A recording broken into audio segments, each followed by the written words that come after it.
Hola a todos, buenos días. Bueno, el día de hoy vamos a comenzar con un tema teórico, 100% teórico. Ya la parte práctica de este curso ya pasó.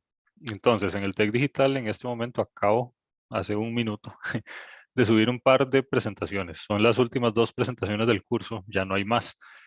Una se llama Organización de un sistema computacional, que la vamos a empezar hoy, y otra se llama Sistema operativo o el sistema operativo. Como les digo, ya no hay más temas aparte de estos dos. Estos temas son 100% teóricos, ¿no? Eso significa que no hay práctica, no hay ejercicios que hacer. Son temas 100% teóricos. Entonces, digamos que ya la parte de pesada en cuanto a materia de este curso ya pasó. Pasó con este examen que hicimos el miércoles. Entonces ya no hay más. Por cierto, espero este fin de semana revisar ese examen y poder darle las notas, no sé, entre domingo y lunes, seguramente. Y bueno, sin más, vamos a comenzar con este tema. Se llama Organización de un sistema computacional. Eh, Podemos ver un sistema computacional como una computadora, como el concepto que nosotros tenemos de computadora, sin embargo, es un poco más genérico. Antes de continuar, aclaremos eso.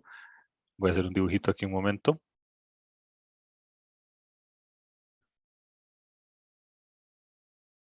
Un momento que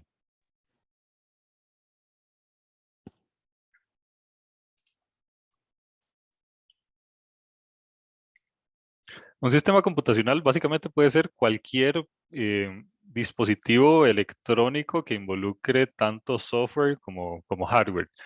El ejemplo más claro de esto es una computadora personal normal. Voy a apuntarlo por acá.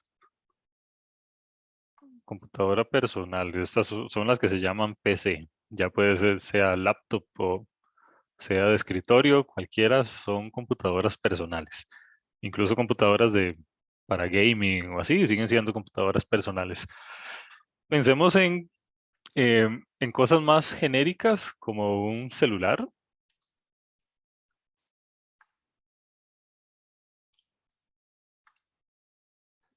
Un teléfono celular, un teléfono móvil es también un ejemplo de un sistema computacional porque involucra tanto software como hardware.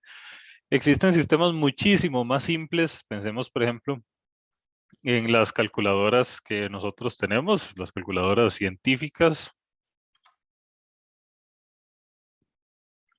Podemos pensar también en cosas mucho más simples como, digamos, como que más, como algún electrodoméstico.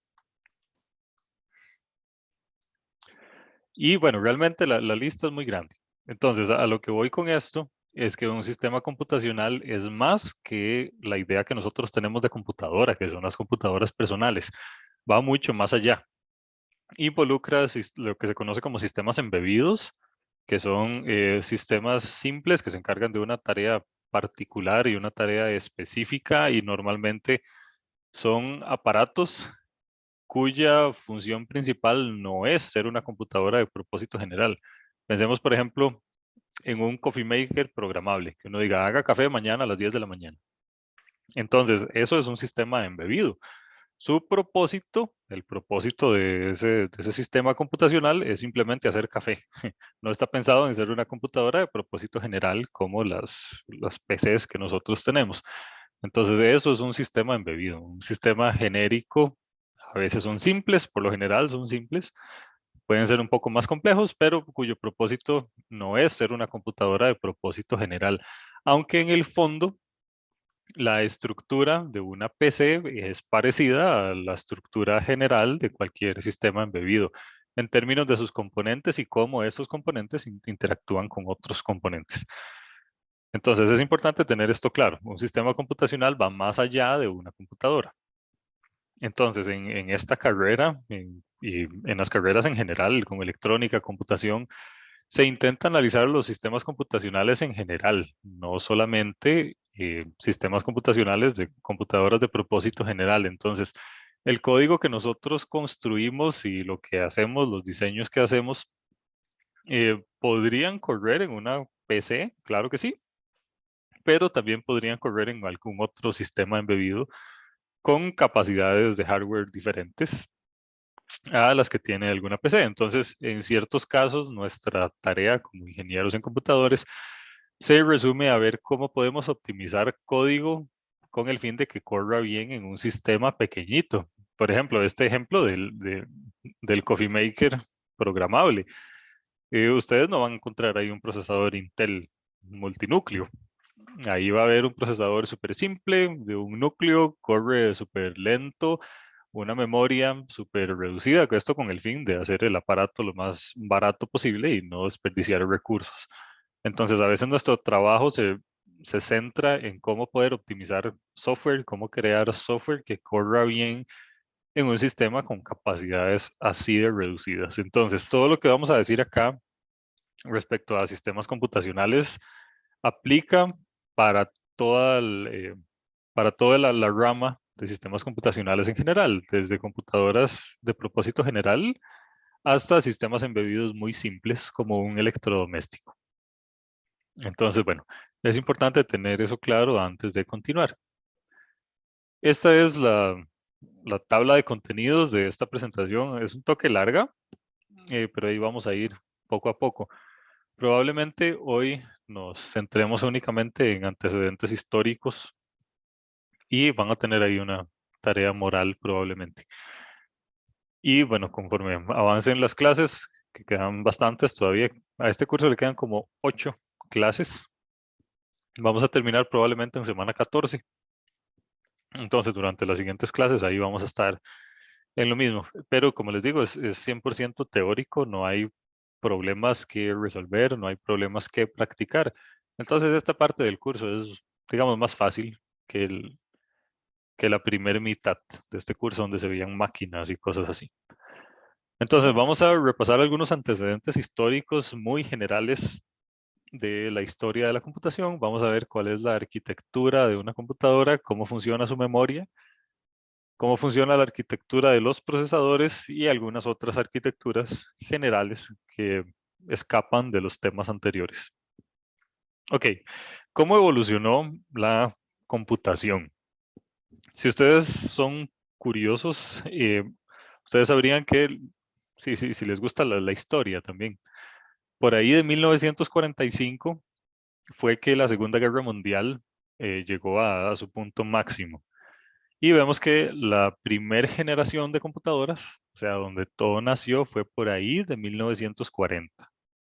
Entonces, realmente los avances tecnológicos en las cosas de computación, eh, es feo decirlo, pero han estado muy ligados a la industria bélica, o sea, a la guerra en general. ¿Y por qué? Es por el simple hecho de que la industria bélica recibe gran presupuesto, recibe un montón de millones de dólares, entonces ellos pueden invertir en investigación. Y al final, todas las computadoras, los satélites, el GPS y así, tuvo un origen un poco oscuro, que era, pues bueno, cómo podemos mejorar nuestras armas, cómo podemos crear armas nuevas con el fin de atacar mejor a los países enemigos. Al final eso se convirtió, dejó de ser algo bélico y se convirtió en algo de propósito general para la humanidad, algo que se agradece, pero siempre el motor de la revolución es la industria bélica, al menos en la parte tecnológica. Entonces, la Segunda Guerra Mundial fue por ahí de 1945. La Segunda Guerra Mundial fue en la que estuvo involucrado Alemania y con Hitler en particular. Entonces, ahí como para ponernos en contexto. La primera generación tenía unos dispositivos electrónicos característicos que es lo que se llama tubos de vacío, que son estos que tenemos aquí en esta foto. Alguno de ustedes tal vez sea, no sé, le guste las guitarras o le gusta la música en general, sabría que existen algunos amplificadores que son carísimos que tienen tubos de vacío por dentro para realizar la amplificación, contrario a un amplificador normal. Estos mismos tubos de vacío que tienen los amplificadores de guitarra clásicos son estos mismos que tenían las computadoras en la primera generación. Son tubitos, literalmente. Son grandes, existen de diferentes tamaños, pero por lo general son grandes. Miden al menos 5 centímetros de alto y son gorditos también. Entonces, imagínense lo que es crear una computadora utilizando como elemento más básico estos tubos. Entonces, estas computadoras eran enormes, eran casas realmente, esto calienta un montón, entonces tenían sistemas de enfriamiento muy grandes. En esta primera generación, la programación se hacía directamente en código binario. Eso significa que no existían lenguajes de programación, no existían compiladores ni nada, todo se hacía directamente en código binario en la computadora. Por lo general, estas computadoras, las de esta primera generación, tenían un propósito específico. Ese propósito específico era, como les decía, puede ser algo relacionado a la guerra, podría ser algo relacionado al pago de una planilla de una empresa. No sé si ustedes han puesto a pensar en esto, pero pensemos, por ejemplo, una institución como el Ministerio de Educación Pública en Costa Rica, el MEP. ¿Cuántos empleados tiene? Tiene miles. ¿Cómo hace usted para calcular el salario a ese montón de gente a mano, utilizando papel y lápiz? Es casi imposible. Entonces, para el pago de planillas y cosas relacionadas a cosas administrativas empresariales, sí se requiere casi siempre una computadora como elemento básico. Si fuera una planilla de 10 personas, usted la puede llevar ahí en un cuaderno, pero si son miles, entonces ya no.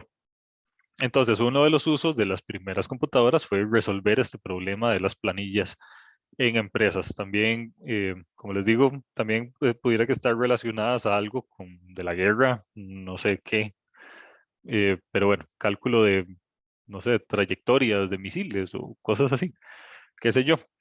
Pero el motor siempre fue acá la guerra. Entonces, si a ustedes les preguntan por algún elemento característico de la primera generación de computadoras, los tubos de vacío serían ese elemento característico. Solo haciendo un poquito de spoiler, lo que caracteriza las computadoras actuales son los transistores y los sistemas integrados. Entonces, un tubo de vacío es el equivalente a un transistor, solo que los transistores son modernos, los tubos de vacío son viejitos, digamos. Así se veía un módulo de una computadora de la primera generación. Esto era un módulo en particular, esto no es una computadora entera. Esto podría ser un módulo que calculaba sumas, por ejemplo, o un módulo que calculaba restas o multiplicaciones o operaciones así muy básicas. Esto es simplemente un componente. Uno podía juntar varios de estos componentes para hacer cosas más complejas. Entonces, esto es solo uno de los componentes. Y vean que se ve un toque raro, da un toque de miedo el montón de cosas que pueden salir mal en un sistema así. Entonces ya se podrían imaginar lo que era encontrar un error en la creación de una computadora de este estilo. Así se ve parte de una computadora de la primera generación. Vemos que estos modulitos iban metidos en estos racks y se conectaba un rack con otro. Entonces ven que está lleno de filas. Cada una de estas filas era un módulo que se encargaba de hacer algo en particular y los módulos estaban conectados a otras cosas y así se formaban sistemas cada vez más complejos. Ven el tamaño de este señor y ven el tamaño de este rack y vean que son un montón y esto es solo una parte. Entonces, estas primeras computadoras ocupaban pisos enteros de edificios. Eran enormes y la capacidad de procesamiento que tenían era bastante mala. Entonces, eso, bueno, nos lleva a pensar, eran muy caras, de fijo sí eran muy caras, requerían un montón de mantenimiento y la capacidad de procesamiento que tenían era bastante malita. Veamos acá, estos dos señores están, probablemente esto sea un programa en código binario, lo tenían escrito en esa cinta y esa cinta se le da de alguna forma, sinceramente no sé cómo, se le da de alguna forma a la máquina y la máquina realiza las operaciones. Probablemente estos señores escribieron su programación aquí, en esta cinta, como les digo, es código binario. Entonces escribían su programación ahí, lo que sea que eso significara, y se la daban a la máquina y la máquina producía alguna salida. Pero vean cómo han cambiado las cosas en un periodo de tiempo relativamente corto. Han pasado 60, 70, 80. Ha pasado 80 años, digamos, desde este momento. Realmente no es tanto para los avances tan grandes que tenemos ahorita. Si comparamos, por ejemplo, ¿cuál puede ser el top de la tecnología actualmente?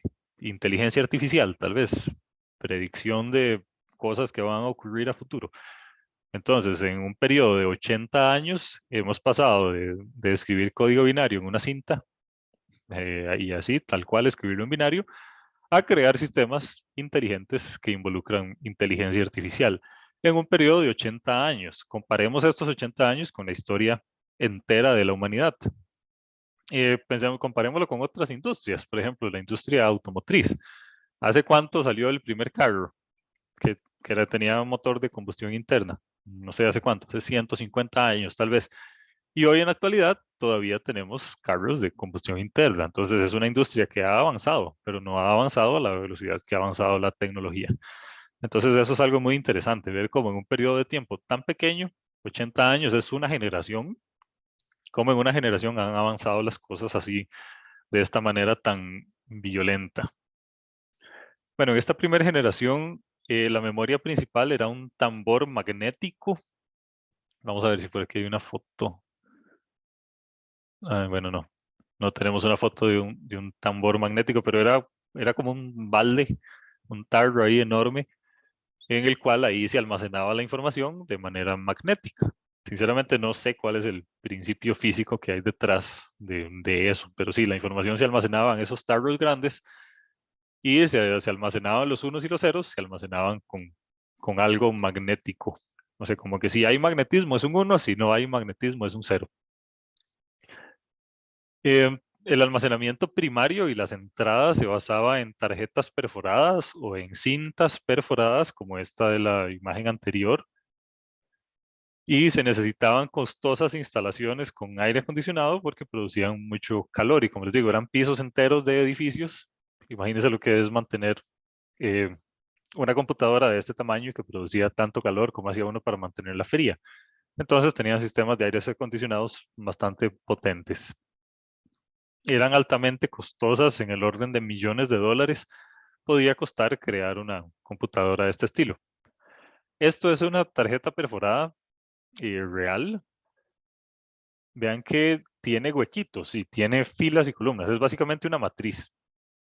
Y esa matriz tiene huequitos. Entonces, en esos huequitos, un huequito significa un 1 y un no huequito significa un 0. Entonces, así era como se introducía el código binario en estas computadoras de la primera generación. Esto era, uno escribía el código en algún lado y existía una maquinita que transformaba ese código binario en huequitos. O sea, era una máquina perforadora que hacía huequitos de acuerdo a lo que uno le hubiera programado. Si uno se equivocaba aquí, tenía que crear una nueva tarjeta y botar esta. Y los programas normalmente involucraban varias tarjetas. Entonces, digamos, un programa, no sé, un programa que sumara algo, por ejemplo, podía involucrar unas 10 tarjetitas de estas. Entonces, si a usted se le enredaban las tarjetas, y el programa se enredaba también y producía salidas que usted no esperaba, o sea, se descompuso su programa.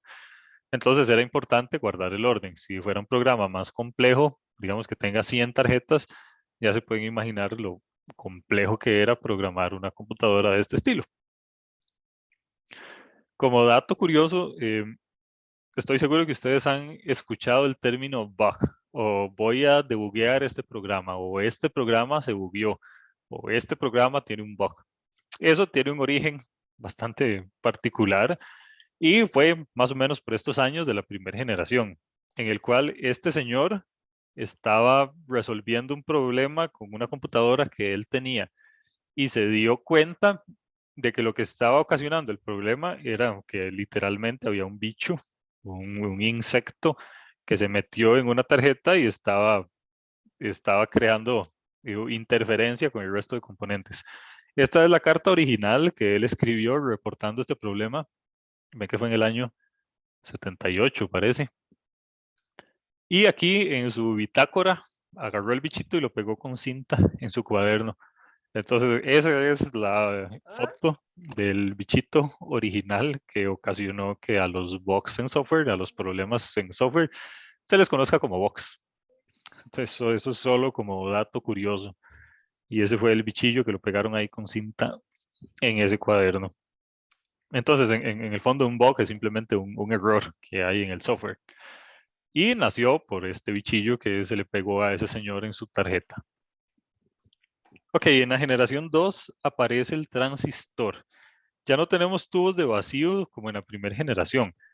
Y los transistores son muchísimo más pequeños. Los transistores son de menos de 1 centímetro, son de milímetros de tamaño. Siguen siendo grandes, pero ya no son aquellos tarritos que medían como 5 centímetros. Entonces, el tamaño de las computadoras se redujo. Esto también implica que yo puedo meter más componentes por unidad de área. Entonces, por ejemplo, si en 1 metro cuadrado de computadora puedo meter, no sé, 1000 tubos de vacío, en ese mismo metro cuadrado puedo meter 10.000 transistores. Entonces, la densidad de componentes por unidad de área aumentó un montón, aumentó significativamente en varios órdenes de magnitud. Entonces, esto permite hacer computadoras más pequeñas y más poderosas. Y esta es la constante a través de la historia de la computación. Cada vez las computadoras son más pequeñas y también más poderosas. También se empleaban dispositivos magnéticos para almacenamiento. Nacen los primeros 3 lenguajes de programación de la historia de la computación en general. Esos son COBOL, Lisp y BASIC. Como dato curioso, hace recientemente, hace como 2 años, la caja dijo que ellos tenían sus sistemas que utilizaban para pago de planillas, si no me equivoco, los tenían escritos en COBOL y no podían darles mantenimiento porque toda la gente que sabía COBOL ya se murió. Entonces en ese momento hubo ahí un problema y estaban criticando bastante la caja de por qué no le había dado mantenimiento a sus sistemas, o sea, por qué no los migró hacia algo más moderno. Sinceramente no sé en qué terminó eso, pero de ahí es un poco triste ver cómo funcionan las instituciones acá. Imagínense lo que es tener código de esto. ¿Quién va a saber de COBOL? Fue el primer lenguaje en la historia de la computación entera. Los costos de operación se redujeron considerablemente. Sinceramente no sé cuánto, pero digamos que las computadoras pasaron de costar 10 millones de dólares a costar 1. Eso ya es una reducción de costo considerable. Las aplicaciones comerciales de estas computadoras aumentaron. Antes en la primera generación, las computadoras se utilizaban únicamente para el ejército o para empresas enormes. Ya ahora, en la segunda generación, las computadoras ya se utilizan quizá para empresas más pequeñas, quizá para aplicaciones más generales. Entonces, el mercado de las computadoras se amplió. Así es como se ve un transistor. Veamos esta imagen de abajo. Esto es un tubo de vacío, esto es un transistor, esto es un circuito integrado. Entonces vemos la reducción de tamaño. En un circuito integrado hay miles de transistores. Por lo tanto, en este circuito integrado pueden caber miles de tubos de vacío. Entonces, el transistor es actualmente el componente constructivo más básico que existe. Ahorita lo que tenemos son microprocesadores, que es básicamente un montón de transistores miniaturizados y metidos en un chipcito, pero en el fondo siguen siendo transistores, solo que están miniaturizados y metidos un montón en una misma unidad de silicio. El tamaño se redujo considerablemente, se redujo el consumo de potencia y la producción de calor, entonces ya no producían tanto calor. Y bueno, cuando un aparato produce calor, esa energía sale de algún lado. Recordemos que los principios físicos más básicos, la energía no se crea ni se destruye, solo se transforma. Entonces, si tenemos una máquina que produce calor, ese calor sale de la electricidad. Entonces, si una máquina cualquiera que sea produce calor, en el fondo está consumiendo electricidad de manera innecesaria. Y uno también necesita electricidad otra vez para disipar ese calor a través de aires acondicionados o así. Entonces, el hecho de que los transistores produzcan menos calor significa que hay menos desperdicio energético. Entonces, eso reduce un montón los costos de operación. Y los transistores responden mucho más rápido que lo que respondería un tubo de vacío. O sea, uno manda a un transistor a hacer una operación, bueno, a un módulo basado en transistores a hacer una operación, va a responder muchísimo más rápido de lo que respondería ese mismo módulo equivalente creado con tubos de vacío. En la tercera generación se introduce los circuitos integrados. Los circuitos integrados es básicamente una unidad de hardware, una pieza de hardware que tiene dentro miles de transistores y que esa piecita de hardware se encarga de hacer cosas más complejas. Entonces uno podría tener una piecita de hardware chiquitita de 1 centímetro cuadrado quizá, en el cual pueda realizar todas las operaciones aritméticas básicas, como multiplicación, división, eh, suma, resta, cálculo de módulos, división entera o así. Todo eso en la misma piecita chiquitita. Entonces eso permite hacer computadoras más potentes y más pequeñas, básicamente. Los tiempos de operación, los tiempos de respuesta son en el orden de los nanosegundos. En las generaciones anteriores eran en el orden de los milisegundos. Un nanosegundo es menos que un milisegundo. Nano es por 10 a lo menos 9, mili es por 10 a lo menos 3. Entonces hay varios órdenes de magnitud ahí involucrados. 3 órdenes de magnitud. Veamos, como dato curioso, les recomiendo entrar a este link de acá. Es una computadora que tiene la UCR, fue de las primeras computadoras del país, el cual la tenían para hacer algo administrativo. Es una computadora grande, o sea, es como el tamaño de un escritorio, pero es del tamaño de un escritorio, no el tamaño de una casa. Entonces, en la tercera generación, ya las aplicaciones de la computación ya eran mucho más amplias. Sinceramente no sé cuánto costó, pero probablemente sí fue cara, pero no tan cara como eran las anteriores. Entonces les recomiendo entrar a ese link ahí en la presentación para que conozcan cómo se ve esta computadora. De hecho, todavía existe y ustedes pueden ir a la UCR ahí en San Pedro y ahí la pueden ver. Ahí está ahí como en un museo que tienen. En la cuarta generación, que fue del 72 al 78, salen dos dispositivos que revolucionan o que aceleran un montón eh, la, la capacidad de procesamiento en las computadoras. Una es el microprocesador, que como les digo, son transistores miniaturizados y metidos en una misma unidad de silicio que se encarga de hacer un montón de cosas al mismo tiempo. La cantidad de tareas que ejecuta ya es enorme, ya es una lista, no sé, cientos de cosas puede hacer.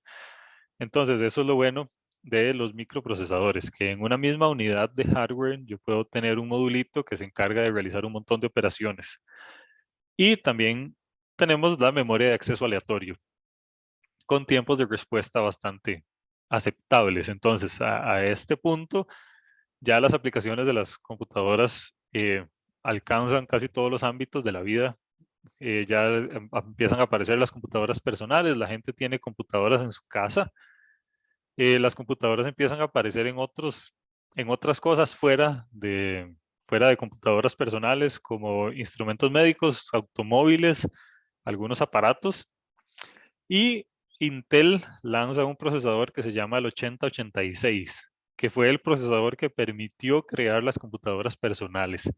Hasta este año, bueno, hasta este año, hasta esta generación, es que aparece el concepto de computadoras personales, que son computadoras lo suficientemente pequeñas para que la gente las pueda tener en su casa. Y el impulsor de esto fue este procesador de propósito general de Intel que se llamaba 8086. En la generación 5, que fue aproximadamente del año 1978 a la actualidad, es básicamente todo lo que hemos visto de las generaciones anteriores, pero potenciado al infinito. Entonces, tenemos velocidades altísimas y miniaturización altísima también. Pensemos, por ejemplo, en nuestros celulares. Pues es un aparatito chiquitito que tiene, o sea, hay celulares que tienen 8 núcleos, 16 núcleos, tiene un montón de RAM y así. Entonces, es como lo mismo, pero potenciado al infinito. Como agarrar la capacidad de procesamiento, potenciarla, agarrar la miniaturización y potenciarla también. También aumenta un montón la capacidad de memoria, aparecen los multiprocesadores o procesadores multinúcleo. Se desarrollan un montón de nuevos lenguajes de programación. Sinceramente no sé cuántos lenguajes de programación existen actualmente, pero la lista es grande y existen lenguajes optimizados para determinadas cosas. Por ejemplo, eh, nosotros siempre intentamos, en la carrera siempre se intenta que los lenguajes que se aprendan sean como generales. Sin embargo, existen lenguajes para aplicaciones específicas. Por ejemplo, existe un lenguaje relativamente nuevo que se llama R, así tal cual, que se utiliza para análisis estadístico. Python es un lenguaje que es más como general. Existen lenguajes para programación de cosas web, como, como JavaScript o así. Entonces, hay un montón de lenguajes que han nacido en esta generación. Se ha potenciado un montón la creación de nuevos lenguajes. Y finalmente, les recomiendo ver este documental que está aquí. Es un toque viejo, no sé de qué año será, como el año 2000 tal vez. Pero bueno, resume muy bien las primeras generaciones de la computación. Entonces, si ustedes se paran aquí, ahí van a tener el link a ese documental. Entonces, tenemos por acá dos cositas que hacer, dos tareitas morales. Una es ver este documental y la otra es ver lo que estaba en la tercera generación de la computadora que tiene la UCR. Entonces, eso es lo que esperábamos cubrir hoy.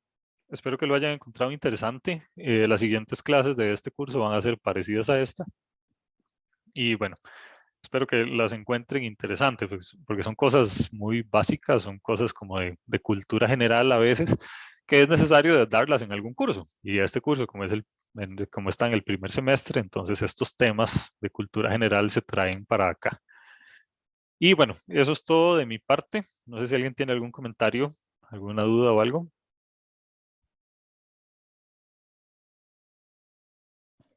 Profe, yo tengo nada más una duda, pero con el proyecto, sino al final. Ok, está bien. Estamos entonces, vamos a quedar hasta acá y bueno, que tengan un bonito fin de semana. Hasta luego.